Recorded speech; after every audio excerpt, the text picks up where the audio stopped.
Fala Tricolada, belezinha? Alexandre Antônio na área para mais um pré-jogo aqui no canal, o canal da família Tricolor, que tem vídeos diários, sempre falando do nosso querido e amado Fluminense. Deixa o like, se inscreve e clica no sininho que fica ali ao lado para receber as notificações. Vamos para o nosso pré-jogo, porque é um jogo complicado. O Fluminense não vai jogar no Maracanã, vai jogar em São Januário esse jogo, às 20 horas da noite desta segunda-feira. Lembrando, 20 horas tem o nosso react aqui no canal Tricolada. 20 horas tem a nossa live para a gente reagir a esse jogo Fluminense e Atlético Mineiro. Jogo muito complicado, o Atlético Mineiro líder do campeonato. A gente vai falar sobre isso aí. Estamos na 17ª rodada, o Fluminense está vindo aí de 4 derrotas seguidas no Brasileirão e precisa se recuperar, ainda mais jogando em casa e ter uma tarefa muito árdua, porque vai pegar o líder do campeonato. Transmissão. Para onde você vai assistir essa partida? Pelo Sport TV e pelo Premier, às 20 horas. A arbitragem é um paulista, o Flávio Rodrigues de Souza, ele que vai apitar o jogo.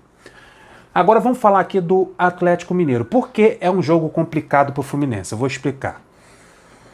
Ele é líder com 37 pontos do Campeonato Brasileiro. Mesmo se perder para o Fluminense, continua líder do campeonato. Para você ver a campanha que o Galo está fazendo. Se classificou para a semifinal da Taça Libertadores, eliminando o River Plate, não foi qualquer adversário. Na última rodada do Brasileirão, ele sapecou 2-0 no Palmeiras, que também é semifinalista da Taça Libertadores. Tem a melhor campanha fora de casa, é um péssimo visitante para o Fluminense, que o Fluminense poderia pegar. Então, ele, quando ele vai na casa dos outros, ele é mal educado, bota o pé na mesa. 9 vitórias, o Atlético Mineiro tem 9 vitórias seguidas no Campeonato Brasileiro. O recorde é de 11 vitórias seguidas, é do Guarani de 1978. O Atlético Mineiro está a fim de chegar a esse recorde de 11 partidas seguidas sem perder no Brasileirão e ultrapassar o Guarani. Então o Fluminense tem essa missão de impedir que isso aconteça nessa segunda-feira, só isso. E a defesa menos vazada, né? que é o pior. E pelo lado esquerdo, a gente tem o Egídio, que é o lado direito deles, que é o lado mais forte da equipe do Atlético Mineiro. Essa aí é a missão que o Fluminense tem. Esse é o nível do estresse que você vai ter nessa segunda-feira às 20 horas. A gente poderia ter um encontro aí de ex-tricolores, mas um não vai poder jogar. Quem a gente vai reencontrar? O Cuca, ex-treinador do Fluminense, principalmente em 2009, de boas lembranças, né? Ele que salvou, junto com aquela equipe, o Fluminense de um rebaixamento. Mariano, que não vai poder jogar, Mariano, campeão brasileiro de 2010. Mariano vai fazer esse favor de não entrar em campo contra seu ex-clube. E o Alan, né, que fez uma ótima temporada no Fluminense, mas infelizmente o Fluminense não conseguiu segurar o Alan. Então ele está lá, deixa se trair lá. Desfalques, como eu falei, Mariano não vai jogar contra o Fluminense e o volante Jair, o bom volante Jair. Quem deve entrar no lugar do Jair? O Alan, que é a reserva dele. Então, só vai ter esse encontro entre Fluminense e Alan, porque o Jair está contundido. E quem vai entrar no lugar do Mariano é o Guga, que também não é um lateral ruim. O Mariano é bom pra caramba, titular da equipe. A gente conhece o Mariano, mesmo já com a idade, já passou dos 30 e poucos. O Guga também é um jovem lateral, rápido, abusado, com passagem em seleções de categoria de base. O problema do Mariano e do Jair, que impossibilita eles de entrar em campo, é problema muscular. Agora vamos para a escalação do Atlético Mineiro. Olha que escalação complicada. Goleiro Everson, na lateral direita o Guga, que vai substituir o Mariano, vai entrar no lugar dele. O Guga, jogador com passagem em seleções de categorias de base, é um jovem lateral que o Mariano conseguiu tomar a titularidade, é um bom lateral direito, o Fluminense tem que estar atento com ele. A dupla de zaga é o Alonso e o Natan. Na lateral esquerda o Arana, campeão olímpico com a seleção lá em Tóquio. Também, se eu não me engano, convocado para a seleção principal. Então, um bom lateral esquerdo e um bom lateral direito também, mesmo sendo reserva do Mariano, o Guga lá pelaquele lado. A dupla de volantes é o Alan, que a gente conhece, de boa técnica, e o Tietê, também é um volante muito dinâmico, o Tietê. Aí, chegamos no setor mais ofensivo, o setor mais forte, na minha opinião, da equipe do Galo, que é o ataque. Nós temos o Nacho, ali na armação de jogo, que é um meia agressivo, que gosta de entrar na área. Pelo lado direito o Zaratio e pelo lado esquerdo o Savarino. Olha só, Savarino de um lado e Zaratio de outro. Ainda tem o Vargas, o chileno Vargas, que pode entrar nessa escalação aí.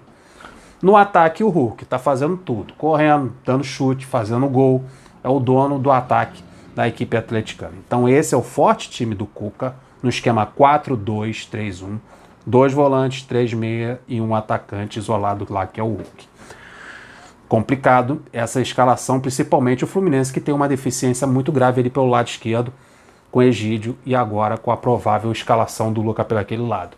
Lado esquerdo do Fluminense muito deficitário, e o lado direito do Galo muito forte, é o setor mais forte do Galo. Agora vamos falar do Fluminense. Nosso Fluminense, que tem a estreia do Marcão, o Roger foi demitido, o Marcão substitui aí o ex-treinador, Roger Machado. Daí a gente pensou que estava tudo certo, estava tudo tranquilo, aí a gente vê a escalação que o GE nos apresentou, e na escalação tem uma novidade, uma velha novidade que nenhum torcedor gostaria que tivesse ali, que é a entrada do Luca lá pela ponta esquerda. Sabemos muito bem que temos a ausência do Gabriel Teixeira pelo aquele lado, temos a ausência do Caio Paulista pela ponta direita, que poderia muito bem deslocar o Luiz Henrique lá para o outro lado. Eu acho que tem outras opções para jogar aberto pelo lado esquerdo do que o Luca, mas parece que o Luca é o homem de confiança do Marcão. Tá começando mal? Não sei, espero que ele comece bem, comece com uma vitória no jogo tão difícil contra o Atlético Mineiro. Acho que ele poderia colocar o John Kennedy aberto pela esquerda, acho que ele poderia colocar o Matheus Martins também ali pela ponta esquerda.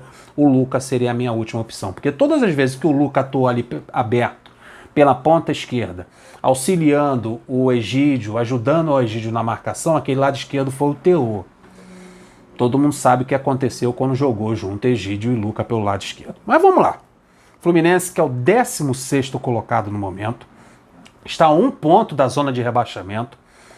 O time abaixo dele é o Grêmio, que está com 16 pontos, o Fluminense tem 17. Então o Fluminense está ali na portinha, tomando conta da entrada da zona de rebaixamento. Então uma derrota pode levar o Fluminense à zona de rebaixamento. E será um cenário muito ruim para o Marcão assumir o Fluminense, levando o Fluminense a uma zona de rebaixamento, o Fluminense tendo na Copa do Brasil esse mesmo adversário.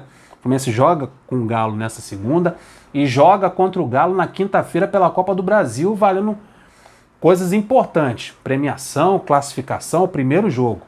E o Fluminense vai jogar também aqui no Rio de Janeiro essa partida contra o Atlético Mineiro. Então vai pegar o Galo 2 vezes. Então o Fluminense pode se encontrar num cenário muito ruim no início de trabalho do Marcão, e eu não sei se ele tem cacife para aguentar essa pressão toda que vai acontecer. Então que dê tudo certo nessa partida, porque o Fluminense vem de uma sequência muito ruim. São 4 derrotas seguidas no Brasileirão que levou o Fluminense a estar próximo da zona de rebaixamento. Graças a Deus, vamos assim dizer, né? Vamos ser confiantes que o Fluminense tem um jogo a menos. Esse jogo contra o Juventude que ainda não foi disputado. Então o Fluminense pode sair dessa situação ainda. Vamos falar dos desfalques? O Ganso. Ganso operou o braço, vai operar o braço ainda. É o desfalque certo para o Fluminense. Temos uma boa notícia, que é o Caio Paulista e o Biel, que já estão treinando com o grupo. Já estão na parte física, treinando normalmente com a equipe. Infelizmente não devem ser relacionados para esse jogo. Tanto que o Luca ganhou a titularidade lá pelo lado esquerdo. Outra coisa, o Iago, que chegou no aeroporto de cadeira de roda, todo mundo ficou muito preocupado se ele poderia pegar um tempo longo aí de desfalque com a equipe ou de contusão, mas graças a Deus o Iago se recuperou, saiu da cadeira de roda e andou e vai entrar em campo nesse jogo importante. Iago está dentro do jogo. Casares e Nenê, barrados. Casares errou, complicou o jogo ali, entrou no segundo tempo e piorou a equipe. Errou no meio de campo quando deu um giro, roubaram a bola dele, originando o gol do Barcelona de Guayaquil, então vai permanecer barrado. E o Nenê, que já vinha sendo barrado de 2 jogos seguidos, nesse terceiro jogo permanece no banco de reservas. Deve ser um pouquinho por causa daquela entrada no segundo tempo, que ele entrou para ajudar a equipe e acabou quase prejudicando. Prejudicou, né? Porque praticamente entrou descompromissado com a camisa do Fluminense, com a causa naquele momento. Entrou dando um soco no adversário. Então deve estar também aí nessa punição pelo mau momento técnico e também pela irresponsabilidade de agredir o adversário numa Taça Libertadores no momento que o Fluminense precisava virar o jogo. E o Marcão acaba colocando o Luca de titular ali pela ponta esquerda. Vamos falar agora da equipe, a provável equipe dada pelo Globoesporte.com que deve entrar em campo nesse jogo contra o Atlético Mineiro. Marcos Felipe no gol, na lateral direito Samuel, a dupla de zaga é o Lucas Claro e Nino, e pelo lado esquerdo o Egídio. O meio de campo é formado por Martinelli e André, e o meia de armação o Iago. O Iago vai fazer a função que era do Casares e do Nenê. O Iago vai jogar um pouquinho mais adiantado com o André e Martinelli na proteção da zaga. É novamente o 4-3-3. Abandonou a ideia do Roger e voltou para o 4-3-3. Agora com 3 volantes no meio de campo. O Iago com a responsabilidade da armação do jogo. Vamos ver se isso vai dar certo. Luca aberto pelo lado esquerdo, sempre lembrando que o Luca terminou como titular o último campeonato em que o Marcão era o treinador. Então, um homem de confiança do Marcão, o Luca. Pelo lado direito, o Luiz Henrique e o Fred como referência no ataque. Pendurados, Martinelli, Fred, Luiz Henrique e Abel, todos com 2 cartões amarelos para esse jogo. Rapaziada, o cenário é o seguinte: o Fluminense tem a estreia do Marcão. Ele vai estrear numa situação bem complicada, em que o Fluminense está a 1 ponto da zona de rebaixamento. Ele vai pegar um trabalho, e é um trabalho bem diferente de que ele pegou na época do Fernando Diniz. Naquela época do Fernando Diniz, gostando ou não, o Fluminense tinha uma cara, tinha um modo de jogar que o Marcão pegou e deu continuidade. Agora não, ele vai pegar do zero. O Fluminense não tinha esquema tático, o Fluminense não tinha cara. Era muito ruim o time do Roger Machado e não tem nem como o Marcão se utilizar do esquema do seu antecessor. Então esse momento, na minha opinião, é o mais complicado que o Marcão vai pegar nesse tempo aí que ele foi interino, substituindo treinadores. É o momento mais complicado para ele, que ele vai praticamente começar do zero. Ele já fez sua escalação, que não agradou grande parte da torcida, com a entrada do Lucas lá pelo lado esquerdo. Ele teve a coragem de manter a barração do Nenê e a do Casares, em colocar o Iago ali na armação do jogo. E a gente vai ficar na torcida para que ele tenha uma boa estreia, que ele tenha sabedoria, principalmente nas substituições. É superior, na minha opinião, é superior ao Roger Machado, mesmo também não ganhando nada na carreira ainda. O Marcão está começando, está tateando seu início de carreira ainda. Não pode nem se dizer que o Marcão é um treinador, né, porque ele ainda não se assumiu como treinador, é sempre esperando a vaga de alguém vagar para ele poder entrar no lugar.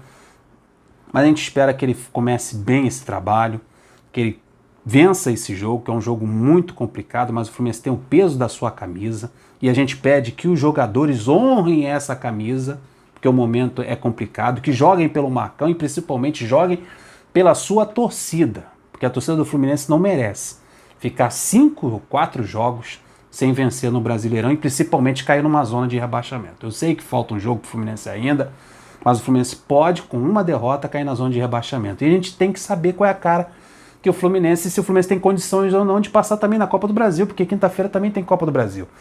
Então é um cenário muito complicado, muito difícil para essa estreia do Marcão, pressão na tabela do Campeonato Brasileiro, Copa do Brasil chegando, e é sempre o mesmo adversário, o Atlético Mineiro, agora e depois. E é adversário que vem embalado, com sequência de vitórias e jogando bom futebol. O Fluminense vai ter que se superar, o Marcão vai precisar ser melhor do que aquele Marcão das outras vezes. Esse Marcão vai ter que ser upado, porque a missão é bem complicada, não é mole começar do zero não, porque o trabalho do Roger, na minha opinião, é terra arrasada. Então boa sorte ao Marcão, boa sorte ao Fluminense, porque a missão é complicada, mas se o Marcão precisar da sua torcida está aqui para abraçar ele.